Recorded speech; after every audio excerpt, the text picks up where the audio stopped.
Amables televidentes del Canal 2, el canal de nuestra gente, los saluda José Alberto Tejada Echeverri, presentándoles el programa Agenda Especial. Hoy, en esta tarde caleña, vamos a hablar con un vallecaucano que está postulando su nombre para la gobernación del departamento del Valle para el periodo 2016-2020.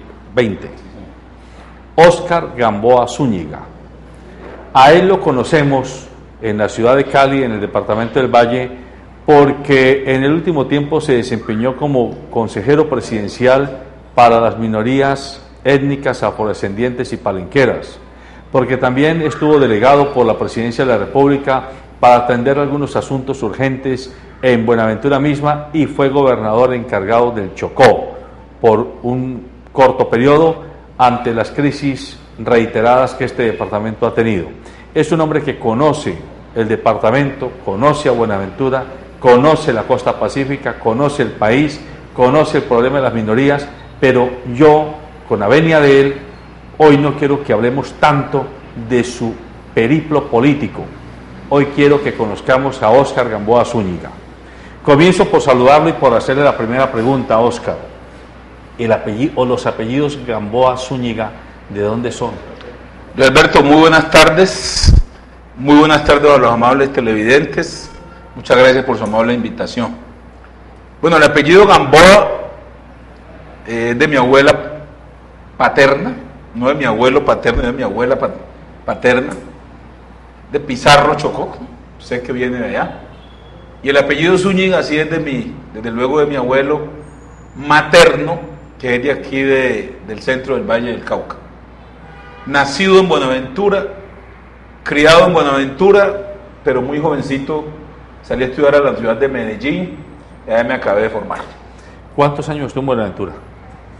Yo a los 16 años terminé mis estudios secundarios en el Colegio Pascual de Andagoya y a esa edad empecé estudios universitarios en la Universidad de Antioquia en Medellín, porque la carrera que escogí en ese momento pues no la había en las universidades de aquí del Valle del Cauca.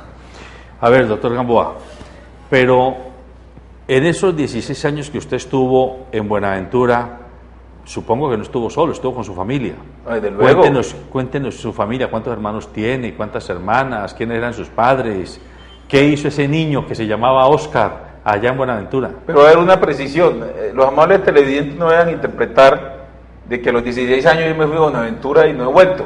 16 años, digamos, continuos, y el resto de mi vida discontinuos, pero no hay semana que yo pase por Buenaventura. Soy el menor de 3 hermanos. Tengo un hermano varón y mi hermana mayor, Berta Gamboa. Mi padre antier precisamente cumplió ya 90 años.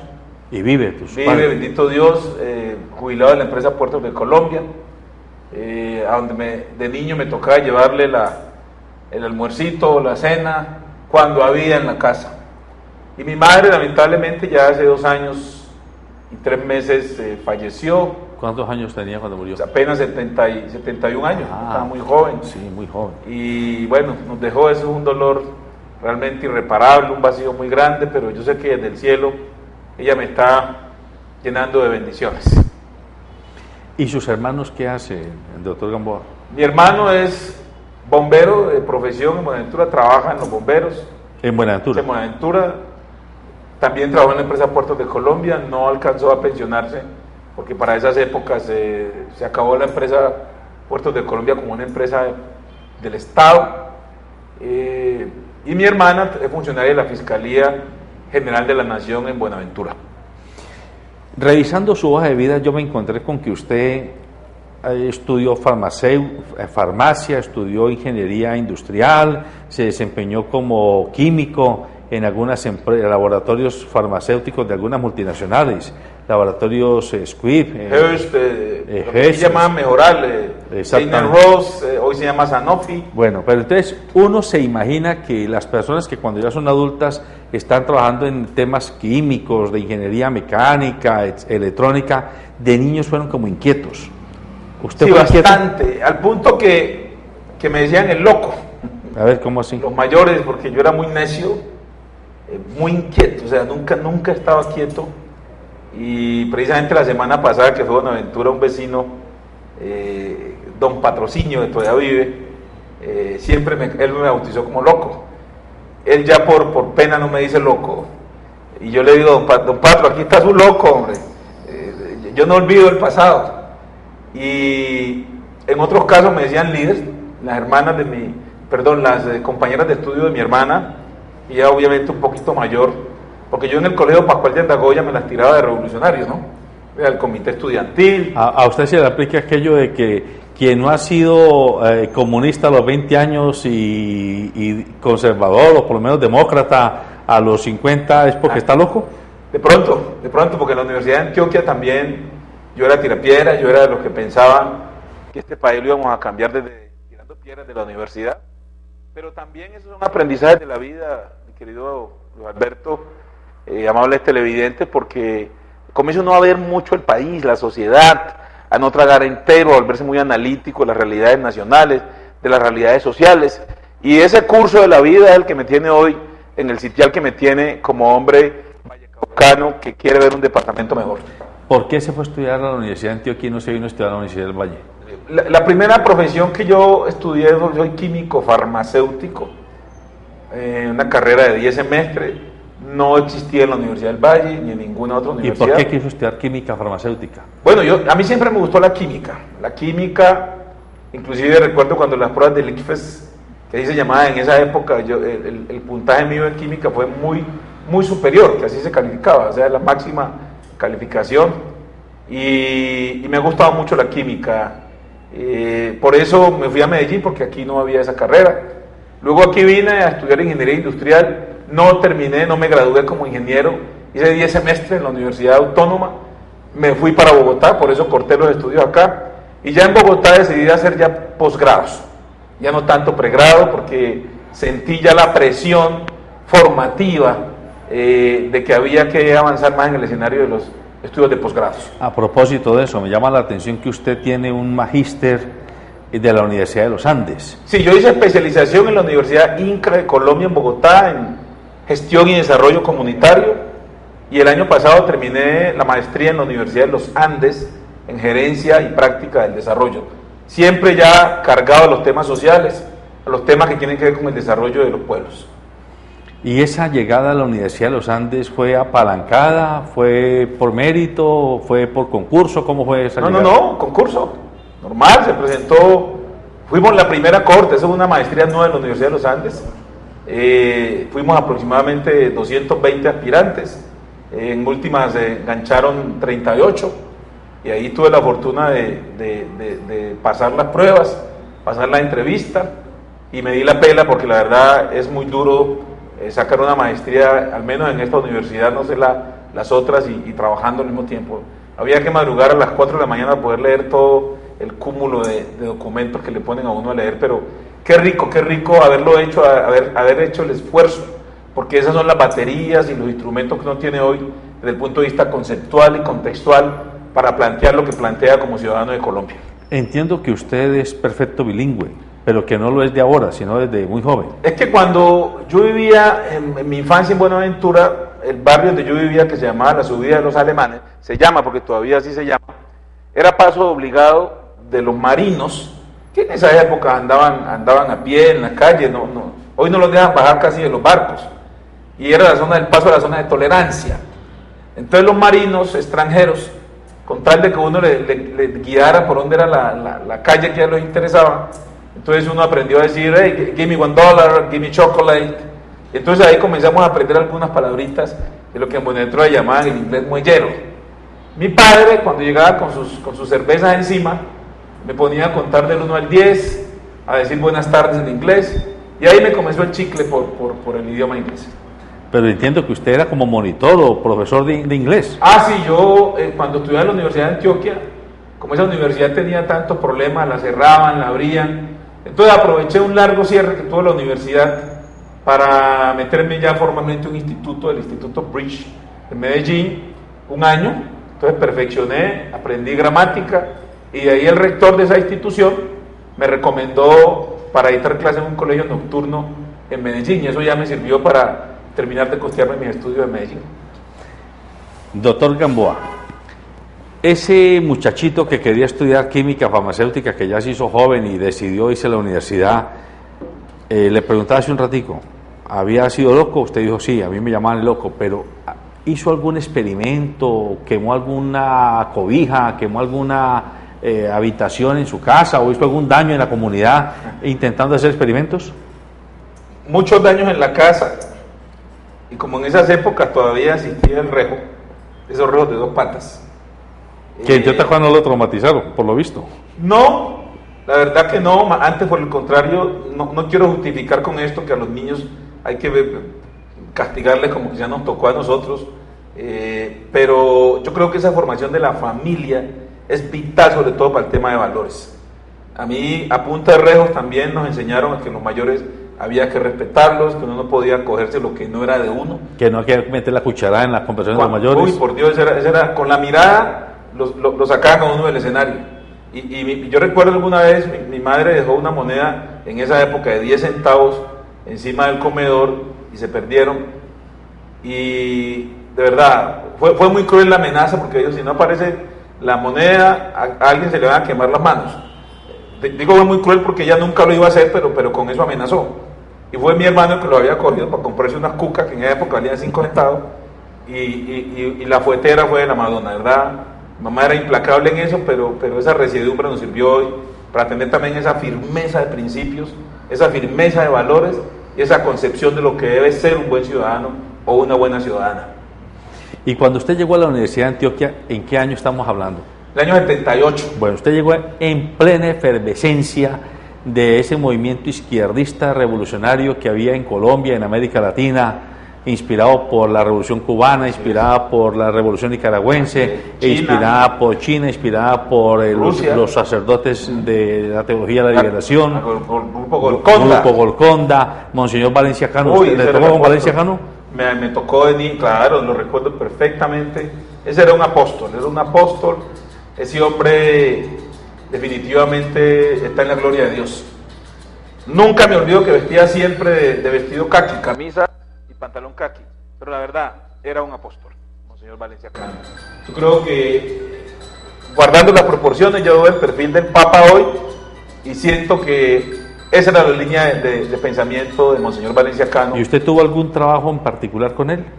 Claro, de niño él, pues existía la catequesis, el catecismo, entonces por las tardes él invitaba, y uno detrás de una golosina, pues se iba al despacho parroquial de Monseñor, pero la verdad siempre ese Monseñor enseñando valores, enseñando principios, enseñando el tema del valor del ser humano, que siempre hay que ayudar a los pobres. Esa es otra enseñanza que a mí jamás de los jamás se me podrá olvidar, la enseñanza de Monseñor Valencia Cano, como seguramente si alguien me está escuchando de esas épocas de Buenaventura, sabe que lo que estoy diciendo es quizá corto en la realidad. Bueno, y usted llega a la Universidad de Antioquia en esa efervescencia revolucionaria que había en la juventud de Colombia y de América Latina. Y usted militó en el Partido Comunista, en el Partido Trotskista, se acercó a la guerrilla, se acercó al Partido Liberal. Cuéntenos un poco de eso. Bueno, por esa época la Universidad de Antioquia era muy influenciada por el ELN. Sí. Cada rato aparecían allá en las asambleas estudiantiles con sus capuchas, sus armas, pero eso prácticamente era parte de la cotidianidad. Hasta que un día, nunca se me olvida, llegó el ejército. Estábamos en una asamblea general de estudiantes en el Teatro Camilo Torres, y llegó el ejército, pero en cuestión de 3 minutos. Parece que hubieran estado ahí al acecho, a sabiendas que iban a llegar estos guerrilleros, que no eran muchos, éramos 5 o 6, y eso fue la estampida, porque pues, nunca antes el ejército se había tomado el Teatro Camilo Torres, y en esas épocas no olvidemos que estaba el Estatuto de Seguridad, como el gobierno del presidente Turbay, y las fuerzas militares eran muy duras, y eso fue inolvidable, eso nunca me olvida. Pero también entendí, ya con el paso de los años, que uno va conociendo todo el paneo de las realidades de las luchas estudiantiles, que había que avanzar más en otros caminos. Y tuve el infortunio de que cuando ya salí de la universidad, entró esa barbarie de las muertes de los estudiantes, cuando mataron al profesor Héctor Abad. Yo ya había salido, pero a mí me tocó la muerte del profesor Valencia, que entraron y lo mataron dentro de la universidad. Ya el paramilitarismo entraba a matar gente a la Universidad de Antioquia. Curiosamente uno salía de vacaciones, sobre todo los diciembres, y cuando regresábamos en enero, mira, ¿te acuerdas de fulano de tal? Sí, claro, el de Palmira, sí, claro, el de Montería, lo mataron. O sea, ya llegó esa horda del paramilitarismo y eso fue el acabose ya de la lucha estudiantil. Y ustedes ven que hoy difícilmente en las universidades públicas de Colombia los movimientos estudiantiles son los que fueron en esas épocas, ¿no? Eso es triste, pero a tiempo presente también entendería que ese modus operandi de la lucha estudiantil tampoco tendría la cabida que tuvo en ese momento de la historia. Esto ya son otros momentos de la historia y yo estoy seguro de que los jóvenes hombres y mujeres que hoy están en las universidades públicas sabrán dar las luchas en los nuevos momentos de la historia. Pero no me ha contestado la pregunta. ¿Militó en algún partido? Yo hice parte de lo que llamaban los comités amplios. Allá existía la JUCO, sí. Todavía existía el MODIT, existía la JUPA, Juventud Patriótica. Ajá. Eran facciones de la izquierda, pero al calor del esquema organizativo estudiantil existían lo que llamaban los comités amplios. Entonces la Facultad de Medicina tenía un comité amplio, la Facultad de Ciencias Exactas y Naturales otro comité amplio. Entonces yo hacía parte del comité amplio de la Facultad de Ciencias Exactas y Naturales, que no éramos propiamente ni de la JUPA ni del MODIT, sino era una conjunción de diferentes expresiones ideológicas por un propósito común que era una lucha estudiantil sostenida y pueblerina. ¿Con el M-19 tuvo algún tipo de contacto, de cercanía, de relación? Nunca, pero hoy me enorgullece sentirme amigo de Antonio Navarro Wolf, a quien a propósito, él sabe que el dolor y la solidaridad por lo que le pasó la semana pasada por la muerte de su hijo, con Rosenberg tengo una extraordinaria amistad, y he conocido y he disfrutado de las historias que ellos me contaban de esas épocas, de los años 70 y 80, cuando el M-19 estuvo en pleno furor. De manera que eso es lo bello de la democracia, que las personas que estuvieron con mayor intensidad en armas en sí, porque yo no las tuve, hoy estén como actores de primerísima línea de la vida democrática y la vida política nacional. Bueno, entonces tenemos a Óscar Gamboa, el químico farmacéutico de la Universidad de Antioquia, sale en el 82. Gradué en el 87. 87, pero usted entró en el 78. Claro, no perdí, óigame bien, para que no vayan a creer que yo fui un mal estudiante. Sí, nunca repetí un curso. Trabajaba allá. El primer largo cierre de la universidad fue casi un año. O sea, usted se demoró 9 años para terminar la carrera. Y me fue bien. Y le fue bien. Y nunca repetí un curso, pero la verdad, la sumatoria de cierres, la sumatoria de paros, me dilató la carrera casi el doble de lo que debía demorarme. Pero usted termina su carrera y usted se va al sector privado, sí, señor. Farmacéutico. Señor, aquí a Cali. Exactamente. Debuté en la empresa Cine Ross, que aquí le llamaban Mejoral, sí. por la octava con 20 y algo, por donde quedaba variantes. Sí, sí. Ahí estuve casi un año, ahí fui a Bristol Myers Squibb, que queda ahí en la Sexta Norte con 28, algo así. Pero yo dejé de ejercer en el sector privado por un problema de discriminación racial. Una empresa que por ética no la menciono, porque la culpa no es de la empresa, pero me encontré con un gerente general, que ese sí lo voy a mencionar, Hugo Berrío, no sé si vive todavía, que fui escogido para ocupar un cargo ejecutivo en esa empresa, y el señor dijo que en esa empresa un negro no podía ser ejecutivo. Bueno, entonces yo le hago la pregunta a Óscar Gamboa, el ser humano, y cuando usted se da cuenta o le dicen en la cara que un negro no puede ser ejecutivo en esa empresa, ¿qué siente ese ser humano? Es una mezcla de sentimientos en fracciones de segundos. Yo creo mucho en Dios y lo primero que se me ocurrió decir en mi intimidad, Dios mío, ¿por qué por ser como soy me suceden estas cosas? Segundo, por la indignación propia de un ser humano que lucha por salir adelante, que se preparó. Y tercero, un sentimiento de desafío frente a las realidades de la vida. Y ahí el director de Recursos Humanos, que fue el que me notificó y me dio esa información, sentí que era un hombre bueno, Jairo García, valoré las palabras, me explicó por qué él le tocó hacer eso, que no era él el que estaba generando la información, sino que le tocó por el cargo que ocupaba. Muy solidario, lo mismo que los otros directivos de la empresa, pero el gerente general es el gerente general, y hasta ahí llegó mi vida en el sector privado. Eso es un episodio en esa empresa muy ¿Estamos hablando de qué año? Eso fue en el año 93. No, perdone. Eso fue en el año 89. 89. Mira, 88. Mira, la verdad, 88, sí, 88. La verdad es que esa es la realidad de la sociedad nacional. A mí me duele decirlo, pero Colombia hoy, y se lo dije en su momento al presidente, porque un día me lo preguntó el presidente Santos, que si Colombia era un país racista. Yo le dije, presidente, absolutamente sí. No son nuestras leyes las que promueven ni fomentan el racismo. Es un tema cultural. Aquí todavía hay una negación para aceptarnos como diferentes. Y ese es uno de los desafíos que tiene la construcción de la paz. Que aquí vamos a construir un país del posconflicto. Aquí tenemos que entender la diferencia de género, de razas, de condición social, porque si no va a ser muy difícil hablar de un país en paz. Bueno, y usted entonces se siente discriminado en el sector privado, ¿y qué hace? Sigo adelante. Renuncié. Recuerdo que para esas épocas toqué la puerta de la doctora Zulia Mena, hoy alcaldesa de Quibdó. En esa época era congresista por las negritudes. ¿Y usted le tocó la puerta porque la conocía, lo llevó algún amigo? No, ¿Cómo llegó a ella? No, porque ella y Agustín Valencia, gran amigo. El educador. Sí, eran los congresistas por las negritudes. Entonces ellos, en la lógica, yo iba a buscarlos a ellos porque pues la lectura que uno hacía es que ellos eran nuestros defensores. Entonces yo hablé con Zulia, hablé con la senadora Piedad Córdoba en ese momento. En ese momento Piedad era representante a la Cámara. Usted no tenía nada que ver con la política todavía. Con la política partidista, en términos activos no. En términos pasivos sí, porque en Medellín, cuando yo salí de la universidad o estaba para salir, me metí al Partido Liberal. Y me metí a militar en un grupo que en esa época en Medellín lideraba la hoy ex senadora Piedad Córdoba, que éramos del grupo de William Jaramillo Gómez, que era un senador que ya murió, luego llegó a ser ministro de Comunicaciones.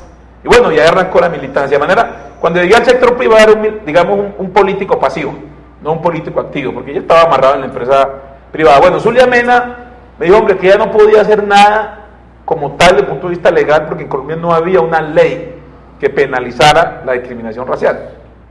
Y ese es uno de los recuerdos que me llenan de orgullo al estar en la dirección del programa en la Presidencia de la República para las Comunidades Negras, porque con el apoyo y el compromiso del presidente Santos, por primera vez logramos que en Colombia, el 30 de noviembre del año 2012, se promulgara la ley, se sancionara la ley que penaliza la discriminación racial en Colombia. Correcto. Me llena de orgullo que haya estado yo en presidencia, que haya por dentro del gobierno, con el Ministerio del Interior, empujado este tema, con el apoyo del Congreso de la República y los congresistas afrocolombianos. Hoy existe una ley que penaliza, o sea, que si a un compatriota afro llega a pasar eso que me pasó a mí, hoy ya tenemos cómo acudir a instancias legales para castigar a los racistas. Bueno, entonces Zulia Mena le ayuda. No tuvo cómo ayudar. Bueno, no tuvo cómo ayudarlo, pero entonces, ¿qué pasa con Óscar Gamboa allí? Ahí se da el giro de mi vida. Exactamente. Yo ya salgo del sector privado. Recuerdo que mi jefe inmediato en esa empresa me dijo, Óscar, no te vayas, al gerente ya le quedan 1 año y medio para pensionarse, y aquí tú vas a tener gran futuro. Y yo le dije al doctor Neira, es una cuestión de dignidad personal. Yo aquí en esta empresa no me puedo quedar un solo día más, porque lo que yo estoy sintiendo, ninguno de ustedes lo va a interpretar, ni lo va a leer, ni lo va a sentir, de manera que yo, por dignidad, me voy ya de la empresa, y en ese momento renuncié. Y terminé al mes en planeación nacional, en el Plan Pacífico, porque me comuniqué con Piedad Córdoba, le conté, y eso fue el cambio total de mi vida. Entonces llegué a planeación nacional. Ahora sí, como que las cosas de Dios, Dios sabe por qué ocurren. Si no ocurre lo que ocurrió, quizás yo no estaba aquí sentado, quizás yo no había trabajado tanto por la sociedad como lo he hecho, y llegué donde era trabajar por mi Pacífico, y trabajando en planeación nacional en el Plan Pacífico, fue que nos inventamos con Luis Alberto Murillo, que hoy está de alto consejero para el Pacífico, Viviana Obando, Óscar Martínez, la Federación de Municipios del Pacífico, y llegué yo como director ejecutivo de la Federación de Municipios del Pacífico. O sea, esa lucha revolucionaria en la Universidad de Antioquia tirando piedras ya se cambió por una lucha territorial, ejerciendo un liderazgo por buscar las reivindicaciones propias de la costa del Pacífico colombiano. Y bueno, entonces ya comienza el técnico, porque usted llegó como técnico a Planeación Nacional, el técnico a trabajar en el tema de la región pacífica. ¿Cuál fue el énfasis? ¿Cuál fue como el vector que usted escogió o que le tocó comenzar a trabajar? ¿Temas de infraestructura, temas de población, temas de salud? ¿Cuál fue? El Plan Pacífico tenía 5 ejes estratégicos y el trabajo mío estuvo focalizado en 2 ejes: el desarrollo económico y productivo y fortalecimiento institucional. Que sigo, y se lo dije la semana pasada al doctor Luis Gilberto Murillo, gerente presidencial para el Pacífico, necesitamos hacer un fortalecimiento institucional más contundente en la costa pacífica y trabajar el tema del desarrollo económico. Mire, necesitamos acueductos, por Dios, Buenaventura todavía no tiene acueducto 24 horas. A propósito, ¿Sí? Creo que a partir de hoy Riohacha tiene acueductos por primera vez después de anunciarse de los 20 años. ¿Cómo me alegra por el alcalde de Riohacha, Rafael Ceballos, mi gran amigo, parte de la Asociación de Alcaldes a nivel nacional, que luego lo contaré que también creamos, él es el vicepresidente, porque es que en Riohacha, imagínense si aquí con estos calores, en Buenaventura, lo que es la frustración de no tener agua, imagínense en La Guajira, compadre, que es prácticamente una zona desértica, y que al fin, desde ayer, el pueblo riobachense tiene agua potable en buena hora, y reconocimiento también al gobierno del presidente Santos por este gesto. Entonces, ya en Planeación Nacional, el tema del fortalecimiento institucional fue una bandera. ¿Qué es eso? Necesitamos que los entes territoriales y la gobernabilidad en la costa del Pacífico realmente sea de mayor musculatura. Y el tema de la generación de ingresos. Es que no podemos tener un ingreso per cápita todavía que bordee $500 al año en regiones como el Pacífico. Somos peores que en zonas más deprimidas de países hermanos de África o de Centroamérica. Buenaventura es el principal puerto del país. Y yo creo que hay que trabajar concomitantemente con la infraestructura social, pero también generación de ingresos a la gente. Mire, cuando la gente no tiene ingresos, el autoestima es baja, la gente no duerme bien, así sea que tenga el agua, así sea que tenga la energía, pero no tiene ingresos, no tiene con qué parar la olla con agua panela. Entonces, en ese contexto y en esos conceptos, la gente dice, pero yo ¿para qué energía o para qué agua y no tengo que comprar la panela? Repito, hay que trabajar paralelamente. Acueductos, alcantarillados, energía, toda esa infraestructura social, pero también el tema de generación de ingresos. Y lo curioso en el Pacífico es que la riqueza la tenemos ahí toda la vida, pero no son los nativos los que se benefician de su propia riqueza. Eso es lo absurdo de lo absurdo. En ese camino que usted ha venido recorriendo, y es que yo poco a poco lo voy acercándolo a la faceta política y pública, pero no quiero que todavía me llegue allá. Yo quiero seguir auscultando a Óscar Gamboa. Óscar Gamboa se casó, tiene hijos, sí, claro. ¿Qué hacen sus hijos? ¿Cómo ha sido esa vida de familia de ese hombre que de la noche a la mañana, por una discriminación en el sector privado, terminó siendo un hombre público de nivel nacional? Tengo 4 hijos, soy casado. Mis 2 primeros hijos no son de mi matrimonio, pero qué orgullo tenerlos. Oscar Mauricio, que está estudiando Derecho y es músico, cantante, ya tiene grabado algunos CDs. Sebastián, que termina en 6 meses Economía en la Universidad del Valle. Alejandro, que está estudiando música en la Universidad del Valle. Y Andreita, la nena de la casa, que está terminando su bachillerato. Mi esposa es Norma Piedad Sánchez Barón, química farmacéutica. Oiga, pero usted no lo deja la química, ¿no? Ella estudió en la Universidad Nacional de Bogotá, nos conocimos, ella me reemplazó cuando yo dejé de trabajar en Squid, porque cambié de empresa, y ella lo que me dice es que oía hablar tanto de mí allá, que le dio la curiosidad por conocernos, y nos conocimos y nos enamoramos. Pero a ver, pero un momentico, no me deje con el tigre, a mí me va picando el chisme, pero ¿cómo fue que se conocieron, pues? Es que en Squid yo era el presidente del Club Deportivo y Cultural.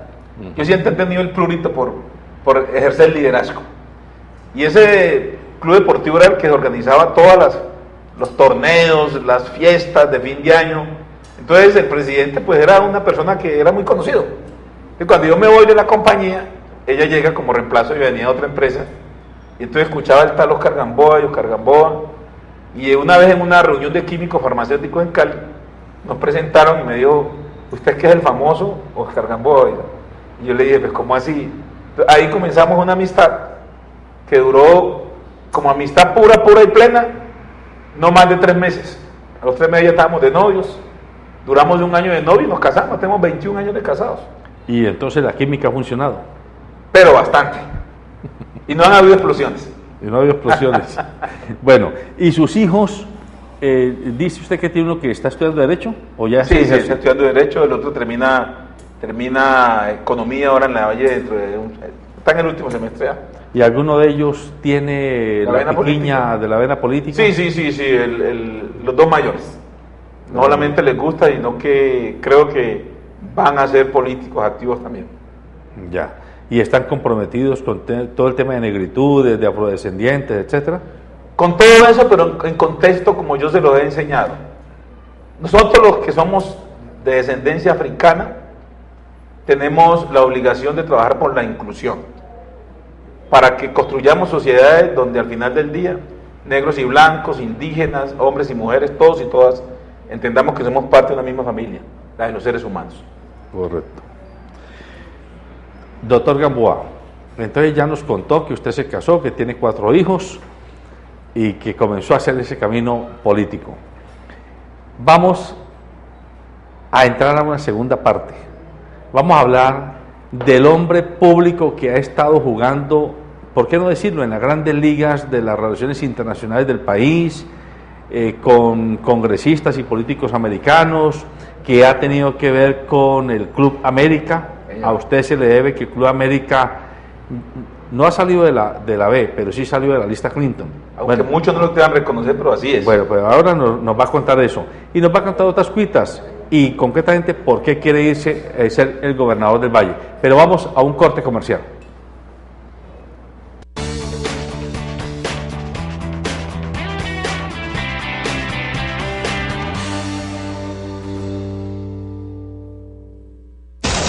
Noticias, entrevistas, reportajes, sondeos. Los hechos que impactan al mundo.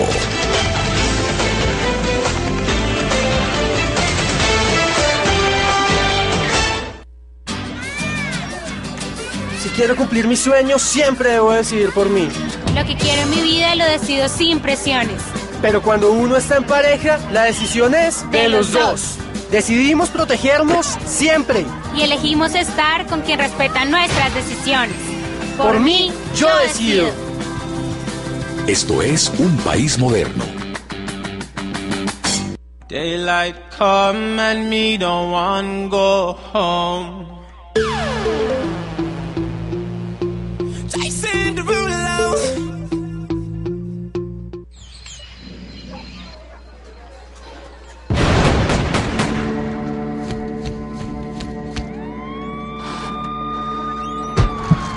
Somos la misión médica, llevamos un herido. Bueno, está bien, continúe. ¡Me dejen morir! ¡Ayúdenme, por favor! La misión médica salva vidas. Podría ser la tuya. Respétala. Es una cuestión de vida o muerte. Un mensaje del Comité Internacional de la Cruz Roja y la Cruz Roja Colombiana.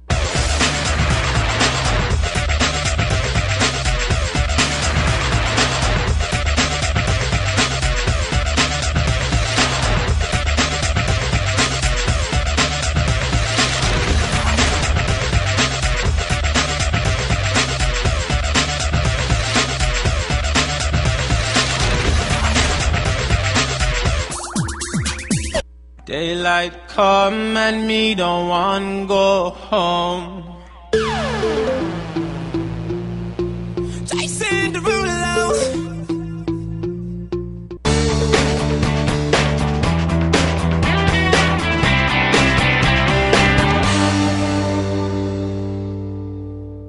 Volvemos con el doctor Oscar Gamboa Zúñiga, candidato a la gobernación del departamento del Valle del Cauca. Él nos está contando un poco, unas cuitas de su vida, para conocer a la persona, al ser humano, al colombiano, al vallecaucano que está detrás de esta aspiración, puesto que le hemos pedido que se deje confesar, que me deje a mí ejercer de padre confesor por un rato, ¿sí? Alguna vez quise ser cura, pero ahora estoy simplemente haciendo la María, porque es bueno conocer a quién está detrás del político. Ese político, uno le ve las cosas temáticas generales, pero muy pocas veces se conoce a la persona, cómo vive, cuál es su cotidianidad, cómo se hizo, cómo llegó a donde está hoy día. Entonces les decía a ustedes antes del corte y al doctor Gamboa que en esta segunda parte quiero introducir el tema de la agenda pública de Óscar Gamboa Zúñiga. Usted nos decía que entró porque precisamente por la discriminación fue buscando, encontró a Submamena, encontró a Piedad Córdoba lo llevó a Planeación Nacional, entró al Plan Pacífico y en esa época, después del Plan Pacífico, ¿a dónde terminó en la década de los 90? Como director ejecutivo de la Federación de Municipios de la Costa del Pacífico. Que ustedes lo crearon. Claro, fui pionero con Óscar Martínez, con el doctor Luis Gilberto Murillo, hoy gerente presidencial para la Costa Pacífica, Viviana Obando, entre otros. Creamos la federación como una estrategia de reivindicar un poco el Pacífico región, porque sentíamos que el Pacífico lo miraban de soslayo, no lo incluían como en las políticas estructurales de desarrollo, cosa que todavía estamos luchando para que ocurra. Bueno, déjeme hacerle una pregunta. ¿Cuándo fue la primera vez que usted viajó fuera del país? En marzo del año 2000. En marzo del 2000. ¿Antes nunca había salido de Colombia? Nunca había salido de Colombia, nunca. ¿Y a usted por qué se le ocurrió salir del país? ¿Qué lo motivó? El pragmatismo. Porque yo como director ejecutivo de la Federación de Municipios comencé a sentir casi que armar un glosario de respuestas en Bogotá. Muy importante su propuesta, pero no hay presupuesto. Esto tenemos que mirarlo el próximo año porque ya este año se acabó. Hay que discutirlo en Planeación Nacional. Dicho, las respuestas evasivas per se, al punto que con Luis Gilberto Murillo tomamos una decisión. Él había estado de gobernador por un año del Chocó y nos fuimos a Washington. Y nos fijamos 3 objetivos estratégicos. El primero, posicionar el tema afro en la agenda bilateral de los dos países. Antes de que nos cuente eso. ¿Y cómo se financió ese viaje? ¿La Federación de Municipios lo financió? ¿Cómo lo financió? La Federación de Municipios tenía que andar con totuma porque tenía un peso. Los alcaldes nunca pagaban las cuotas y ese primer viaje nos conseguimos una entidad internacional de derechos humanos que nos lo financió. Entonces conseguimos los tiquetes y nos fuimos. Me acuerdo de unos tiquetes muy baratos en esa época, una compañía que llamaba ACE, que ya no existe. Llegamos a Miami y ahí conectamos con otro vuelo a Washington. Llegamos a Washington y fuimos al Congreso a buscar a los congresistas afroamericanos. Pero hay un momentico. Pero usted y el doctor Murillo llegan a Washington y ustedes llevan algún amigo que los conocía, que los apalancaba, que los referenciaba. Pues hombre, tuvimos la fortuna de encontrarnos con el señor Robert Asprilla, que era un colombiano que vivía hace más de 30 años allá, que Luis Gilberto, por intermedio de alguien del Chocó, lo contactó. Entonces, Robert nos enseñó Washington, nos facilitó su vehículo para transportarnos.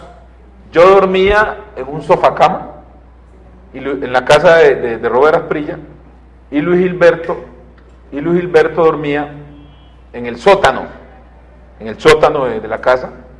Y esos 3 días que estuvimos ahí, la pasamos, primera vez que íbamos a Estados Unidos, entonces las incomodidades no importaban, no importaba que estábamos en Washington y que estábamos iniciando. Y Asprilla fue el anfitrión. Fue el anfitrión, la verdad, lo de Robert siempre se lo agradecemos, se lo agradeceremos. Robert está en Washington, él estuvo viviendo aquí en Cali un tiempo, y bueno, ese fue el debut nuestro en Washington hasta hoy como el presidente. Pero espere, un momentico. Es que aquí hay que darle a la gente la oportunidad de que siga averiguando. Pero ustedes llegan a Washington y usted ya iba a decirme que habían 3 propósitos de la agenda que querían llevar allá. Pero quiero que nos cuente más cómo lograron conectarse con el primer congresista americano o con la primera congresista, porque entiendo que no llevan agenda, citas. No, nos fuimos al Congreso. Llegamos al edificio, al Cannon Building, la oficina de los miembros de la Cámara Representante. Ahí hay 3 edificios de la Cámara y 2 del Senado. Y le preguntamos a un agente de policía del Congreso que cómo hacíamos para hablar con... ¿Blanco o negro? Blanco, con un congresista de Estados Unidos. ¿Y cómo le No, muy formal. Lo primero que preguntó fue que dónde éramos. Where are you from? Dijimos, Colombia. y nos preguntó que teníamos citas con algún congresista y dijimos que no, que simplemente íbamos a ver. Entonces nos dijo, pero es muy difícil que los atiendan porque ellos son muy ocupados, ¿no? Y no tienen cita, pero muy generoso nos prestó un librito donde está en cada hojita un resumen de cada congresista con una foto. Y nos dijo, busquen ahí los congresistas afroamericanos que trabajan en temas de América Latina, o derechos humanos, con unos temas. Y efectivamente fuimos a ver a la oficina de una señora de Georgia, Cynthia McKinney, que luego aquí la trajimos a la Universidad de Santiago de Cali. Ella estuvo aquí, estuvo en Juanchito, se fue feliz de Cali. Y Cynthia McKinney, cuando llegamos a su oficina, nos recibió un asistente de ella, John Freeman, no me olvido su nombre, que nos dijo lo mismo del policía, pues es que no tienen cita, ella no lo puede atender, ella no está, se demora 1 hora aproximadamente. Y yo le sugerí a Luis Gilberto, ¿sabe qué? Quedémonos aquí parados hasta que ella llegue. Como a las 40 minutos más o menos llegó la señora y dijo, ella es la de la foto. Y efectivamente me presenté. Luis Gilberto hablaba ruso en ese momento, todavía no hablaba inglés porque él estudió en Rusia. Y ella dijo que solo tenía un par de minutos. Le dijimos que listo. 2 minutos que se convirtieron casi en 40. ¿Pero los atendió en su oficina Sí, o en el pasillo? En su oficina. En su oficina. Muy querida, muy polite, muy formal. Y se emocionó cuando le dijimos que éramos afrocolombianos. Porque la señora McKinney no tenía idea que en Colombia había negros. Creía que todos eran indios, o éramos indios. Mestizos. Y ella dijo, pero ¿cómo así? ¿Y dónde viven? ¿Cómo viven? Todo ese interés por conocer nuestras realidades la llevó a que nos diera más tiempo, y a partir de ese momento comenzamos un largo viaje hasta que hemos traído aquí ya varias veces. Pero espere, déjeme que no se me emocione, no se me adelante tanto. Y entonces la señora McKinsey, Cynthia McKinney. Silvia McKinney, ¿les hizo algún otro contacto con alguien más en esos mismos 3 días? Claro. Nos conectó con la oficina del congresista Charlie Rangel, muy poderoso del Partido Demócrata, de Bobby Rush, un congresista que fue Black Panther de Chicago, fue Pantera Negra en su juventud, los luchadores, con el congresista Donald Payne. Fueron unos 4 o 5 que ella misma desde su oficina con uno de sus asistentes nos hicieron la cita. Entonces ya llegamos a lo que queríamos. Entonces ustedes coronaron con éxito. Coronamos con éxito. Qué orgullo. Yo la verdad, les soy sincero, amables televidentes, la emoción que yo sentía era inmensa. Nunca me olvidé el congresista John Conyers de Chicago, que fue de las ligas menores de Martin Luther King. Nos contaba las experiencias con Dr. King. Fue como coronar un sueño. Y de verdad que tengo que públicamente también agradecerle al entonces embajador de Colombia en Washington, Luis Alberto Moreno, hoy presidente del Banco Interamericano de Desarrollo. Al principio él se puso muy molesto porque nosotros, y es lógico, un embajador, llegan unos colombianos, ignoran a la embajada y se van ni más ni menos que al Congreso de los Estados Unidos a decir cosas sobre la pobreza y todas vainas, y obviamente ese embajador era furioso. Terminamos con el doctor Moreno como unos grandes amigos. Pero, un momentico, ¿él se puso bravo allá en Washington con ustedes? Se molestó mucho. Pero él se dio cuenta cómo. No, pues es que en la hermenéutica de la relación entre los países, si usted como colombiano va al Congreso de Estados Unidos inmediatamente se conectan, o al Departamento de Estado, llaman a la embajada y dicen, aquí estuvo el señor Luis Alberto Tejada. ¿Y Luis Alberto Moreno los llamó a ustedes? No, nos dimos cuenta por una tercera persona que la embajada, estaba muy molesto. Está muy molesto porque ustedes no pueden ignorar la embajada. ¿Y cuándo se conoció con Luis Alberto Moreno? Nos conocimos, eso fue en el 2000, más o menos en ese viaje, la última cita fue con él. En los mismos días. Y fue una pelea terrible, porque obviamente le interesó, porque esto que hacen metido en el Congreso. Claro. La última cita fue con él, pero la verdad fue muy incómoda. Muy tensa. Muy tensa, sobre todo porque yo fui irreverente, tengo que reconocerlo. Luego me excusé con él, cuando ya nos volvimos, como decimos vulgarmente, nos volvimos panas. Y yo sí fui la embarrada porque fuimos a Filadelfia, no sabía que acá habían negros. Entonces, cuando llegamos al despacho de él, empezamos con una recepcionista que la sentimos de muy mala leche, como se dice, que nos miró como si fuéramos unos intrusos. ¿Tiene cita con el embajador? Sí, vinimos a cita con el embajador. Y dijo, pero no entiendo. Le dije, dígale que los negritos ya llegaron. Y cuando llegó Moreno, el doctor Moreno, pues yo le dije que no nos sentíamos representados por él. Y él obviamente para un embajador es una frase muy grosera. no es políticamente No, y correcto. entonces él me dijo, pues si usted es colombiano yo lo represento, ¿no? Y yo le dije, no, es que no nos representa porque aquí venimos de Filadelfia, del Congreso, y acá no saben que en Colombia hay negros. Entonces usted no nos está representando a nosotros. Y eso fue... ¿Y cuánto duró ese round? No, esa reunión duró como 35 minutos y siempre fue así, muy tensa. Él inclusive recuerdo que nos dijo, ustedes pueden visitar a quien quieran en Estados Unidos porque ustedes son libres, pero lo único que les digo es que aquí en la embajada todo se sabe, donde vayan aquí vamos a... Pero como Luis Alberto Moreno es un tipazo, como decimos nosotros, es un gran señor, gran amigo, después terminamos nosotros excusándonos con él en un segundo viaje, y él sin ninguna prepotencia, dijo, no, lo que necesitamos es como colombianos trabajemos juntos, y nos volvimos. Bueno, eso está muy bueno, esa anécdota me parece que primero habla muy bien del hoy presidente del BID, Sí, es un señor. Luis Alberto Moreno, que es cierto, es una persona que ha hecho muy bien el trabajo en Estados Unidos, pero ahora quiero que demos un saltico de garrocha porque es que me da temor que el tiempo se me acorte y no alcance a sacarle alguna otra información. ¿Cómo ha sido la llegada suya a la presidencia de Estados Unidos, a la relación, a la cercanía con Barack Obama? En ese periplo de tantos años, allá los congresistas afroamericanos tienen lo que llaman el Congressional Black Caucus, que es la bancada de congresistas afroamericanos.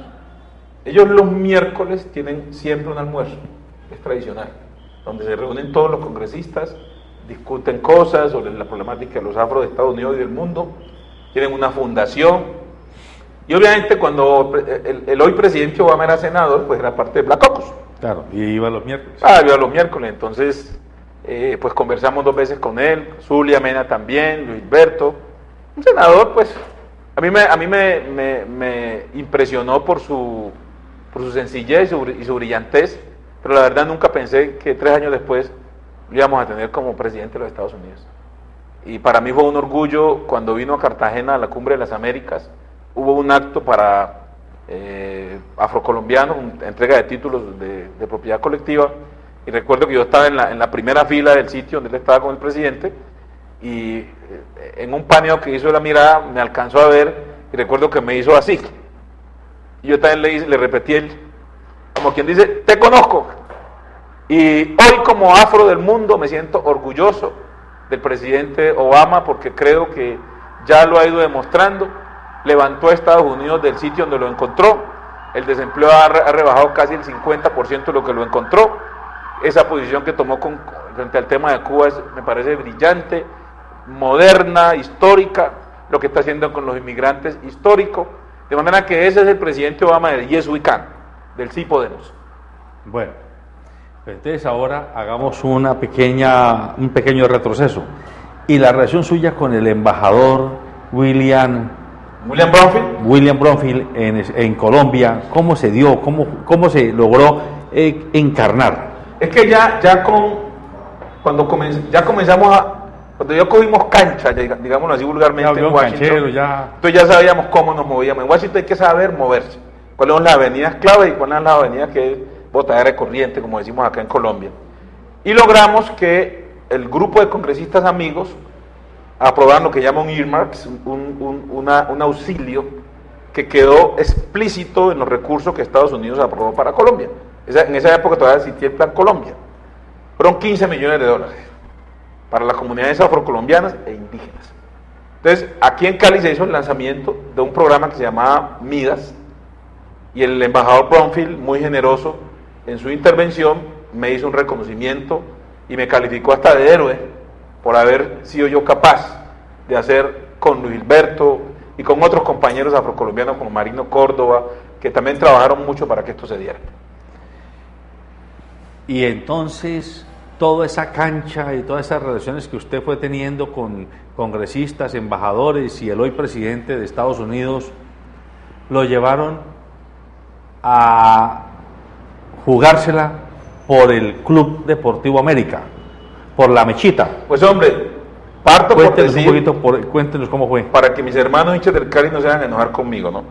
Yo soy hincha de sangre del Deportivo Cali. Ya le iba a decir, porque yo ya estaba que acaba el programa. Del Deportivo Cali. Tengo vena futbolera por punta y punta, porque soy sobrino por parte de padre de Delio Maravilla Gamboa. Oh, Delio Maravilla Gamboa. Y soy sobrino por parte de madre de Adelmo Achito Vivas, que fue portero del Pereira, del Junior, fue el suplente del Caimán Sánchez cuando el 4-4 en Chile. De manera que, imagínese usted, amable televidente, el fútbol para mí lo que es. Y obviamente, con el entonces presidente de la América, Carlos H. Andrade, y el doctor Oscar Gallego, que era el vicepresidente de la América, fuimos a Estados Unidos, logré conectarlos y sentarlos, y que se tomaran hasta fotos con el ministro de Comercio de los Estados Unidos. La fecha exacta de eso fue estamos en el 2015, eso fue en el 2012. Nos acompañó inclusive Marilena Quiñones, la hoy secretaria de Cultura de Cali.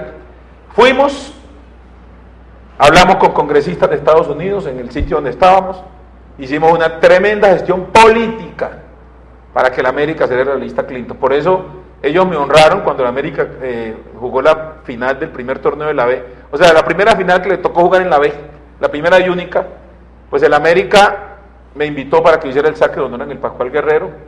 Me presentaron como un hombre que le había dado la mano a la América y me siento orgulloso de ello, porque esto va más allá de la camiseta verde y de la camiseta roja, son los equipos del Valle del Cauca. Por eso celebré que Cortuluá subió. Porque es que es absurdo que el Valle del Cauca, un departamento futbolero, solamente tenía un equipo en la categoría. Eso debe llenar de vergüenza a los vallecaucanos, porque eso significa también pérdida de liderazgo. Doctor Gamboa, su historia de vida es tan interesante que el tiempo se nos fue, hablando de la biografía de Óscar Gamboa, pero a mí me quedan muchas preguntas ya sobre el hombre público y sobre la agenda que usted le propone a los vallecaucanos. Lo comprometo a que venga a otro programa nuestro, pero ya vamos a hablar de qué es lo que usted propone con base en lo que ha hecho, sus realizaciones, propuestas que sean mensurables, medibles, realizables, donde usted venga y nos diga qué es lo que usted cree que puede hacerse en el Valle del Cauca para que volvamos a ser ese departamento pujante y líder que lo fuimos hace muchos años en el país. Me sobo las manos humildemente, con la bendición de Dios, porque como vallecaucano sí siento un nudo en la garganta de que nuestro departamento se nos apoltronó, y lo digo como un acumulado de los últimos 20 años, no como la gestión de alguien en particular, y llegó la hora de que los vallecaucanos y vallecaucanos sacudamos la cabeza, nos golpeemos los cachetes, y entendamos que aquí tenemos que despertar, porque el Valle del Cauca no puede seguir siendo un departamento apoltronado, departamento disfuncional, sino que tiene que ser el departamento grande y hermoso, porque lo es, funcional porque lo es, y de oportunidades porque las tiene. Bueno, entonces se compromete conmigo a que viene a una segunda entrevista, una segunda confesión. Compromiso, doctor Tejada, compromiso con los amables televidentes. Pero venga, pero es que ese compromiso tiene otra condición. Si usted resulta siendo elegido gobernador del Valle del Cauca, se compromete a que viene a este canal, el canal 12, el canal de nuestra gente, a darnos cuenta y razón de su gestión periódicamente en los 4 años de su gobernación. Pongo a Dios por delante y le respondo que sí. Así espero que sea. Amables televidentes, hemos tenido a Óscar Gamboa Zúñiga, bonaverense, de origen chocuano por parte de madre. De abuela. De abuela. Mi padre y madre son nacidos en Buenaventura. Sí. Ya hemos conocido toda su historia vital y lo fundamental, los rasgos principales, y lo más importante que hay que resaltar para este cierre, esta primera entrevista, es un hombre que viniendo de abajo en el sentido sin tener grandes influencias desde la cuna, pero sin resentimientos y sí con mucho de proactividad, de ganas de comerse el mundo en el buen sentido de la expresión, ha logrado despuntar y convertirse en uno de los líderes afrocolombianos a no dudar más importantes, y que ha demostrado con ejecutorias que ha podido jugar un papel por la inclusión, ya no solo de los negros en el contexto nacional, sino por la inclusión genérica de los humanos, de los colombianos y colombianas, negros, indios, mestizos, blancos, de un ojo, de 2 ojos, de una pierna, de 2 piernas, gordos o flacos, porque este país y ahora que estamos preparándonos para lo que se debe llamar el posconflicto, va a requerir que haya un espíritu de inclusión. Por eso, la segunda entrevista, que la vamos a programar próximamente y a ustedes les estaremos informando, le vamos a pedir que nos diga qué es lo que propone hacer en el Valle del Cauca para que juguemos esa segunda parte del partido por una Colombia mejor. Buenas tardes. Quiero reconocer un héroe, quizás casi desconocida, porque él trabajaba casi en clandestinidad. Hace más de un año, él fue a Washington, donde tuvo contacto con un número increíble de congresistas de mi Congreso Nacional. Y gracias a sus esfuerzos, el Congreso de los Estados Unidos aprobó los fondos específicamente para este programa. Quiero saludar a ese hombre en este momento. Oscar Gamboa, le saludo.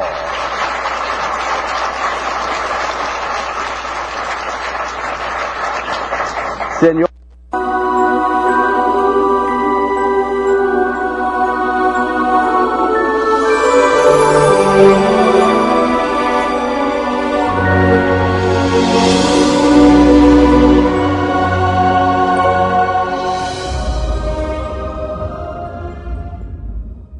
Daylight come and me don't want go home.